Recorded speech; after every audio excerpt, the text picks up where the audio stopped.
నేను మీ పట్ల వీరప్రసాదును.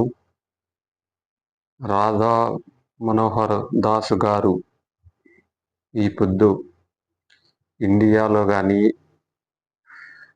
ఆంధ్రప్రదేశ్లో కానీ, ఏడన్నా కానీ హిందూ ధర్మాన్ని కూడా కాపాడుతున్నాడు. అన్ని రాష్ట్రాలు తిరిగి కూడా ఆయన ఈ పొద్దు దమ్ముండే మనగాడైతే ఆయనే కదా.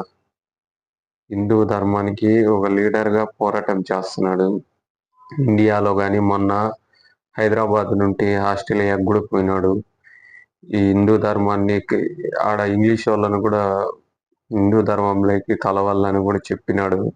ఆయన పోరాటానికి ఒప్పుకోవచ్చు. అందుకే కదా చెప్పేది, ధర్మము గట్టిదైతే హిందువులు ఏడన్నా పోరాటం చేస్తారని. ఇప్పుడు పోరాటం చేస్తుండేది అది. నేను మీ సబ్స్క్రైబ్ చేసుకోండి, కామెంట్ చేయండి, లైక్ చేయండి.